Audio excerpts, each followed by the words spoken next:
So we spoke about RCB and Punjab Kings, but on the other side of the spectrum, we have Chennai Super Kings and Mumbai Indians. They have almost more than half of the titles between them.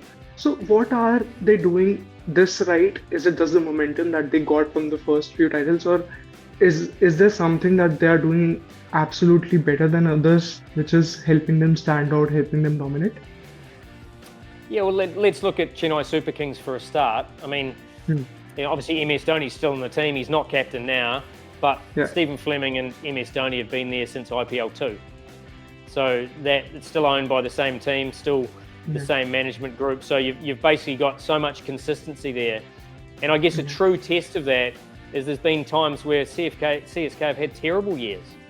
yeah. I think the first time in Dubai, but the next year they pretty much retained all of those players. There was Exactly. very full.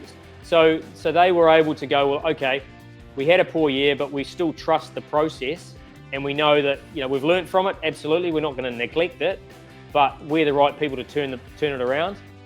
Whereas, and that stability is basically been the backbone of CSK. And then they've been able to have subtle adjustments in terms of the ground. So at the Chepauk, they've been able to, obviously have very good spinners. When it actually held, they're able to select players that are very good against spin. So they're able to be quite specific in terms of, the types of players they want. They've been called Dad's Army, but basically they just respect experience. They don't neglect talent, but they respect experience. And I think that's, there are a lot of players and countries around the world that you get to 25, 26, you've had a go, and you get moved on. And the modern game is not like that. You've always got to be learning, always got to be evolving to survive. So I think CSK have gone down that route. Some other sides have tried to do it to a certain degree, but I think CSK have been very good at that. Whereas MI, MI have a very good scouting program. They're always able to unearth some new talent to add to an already, vastly experienced and skillful group. But they've had some bad years as well. They've had some years where it hasn't gone their way, but when they've had good years, they've been able to build on that, hold that team together for as long as possible. And then that, they had a team there for about 6 years, which was, the envy of most sides around. So, a lot of people like going and playing for MI. They feel well looked after. And it's they call it a family, I guess. So, you've got people that really feel like they belong and they want to be part of it. And if they do the right thing, they'll be well looked after. And I think as a player, that's kind of what you want as well. Got it. But there is also another thing. No, we have seen not just experienced players, but some youngsters like Shivam Dubey or Tushar Deshpande going to CSK and bringing out their best form.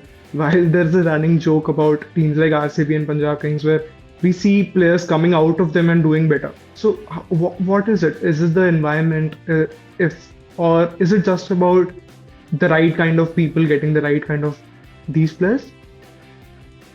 I think it's also the role that they're asked to play. When Okay. you come in like a Shivam Dubey and you come into that squad and you've got all of this experience around you, in the batting lineup, you've got a really specific role in terms of you're going to come in post power play, you're going to take on the spin.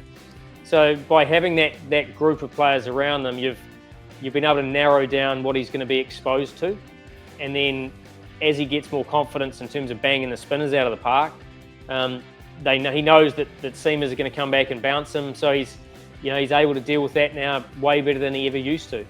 And you can do that by being out in the middle with experienced players and having, as I said, having a whole heap of them around him. Shivam Dubey was always a very good ball striker, but he was, he wasn't a great decision maker, in his younger years. So he needed to be in a group where he had a lot of confidence that he could just trust his instincts. He also needed to learn, so he needed a lot of people around him to sort of teach him on the job. He obviously had a huge respect with MS Dhoni, who, as a finisher and as a power player, is someone to really bounce around ideas with. And sometimes it's just a spot where you feel comfortable. You don't feel like you're playing for your spot all the time. But you also, as I said, you also have people around you that allow you to do the job that you're best equipped to do. Yeah. And Deshpande is another example of that. He's turned Yeah. up. He hasn't been hidden. I think that's the other thing, is that he had a couple of games early where he absolutely got met, and he went around the park, but he still got picked. So it was early in the season, but it was like, no, sure, you've got to get those poor performances out of the way, and then you start to believe that you belong. You get a good one, and then you're away. And I think it's much easier to do that when you've got either some wins in the bank, so your side's flying high, and it's far easier to develop players that way. And if you've got a couple of titles in the back pocket as well, then you're also not desperate for that immediate success. You know that if you keep doing the right things, the results will come.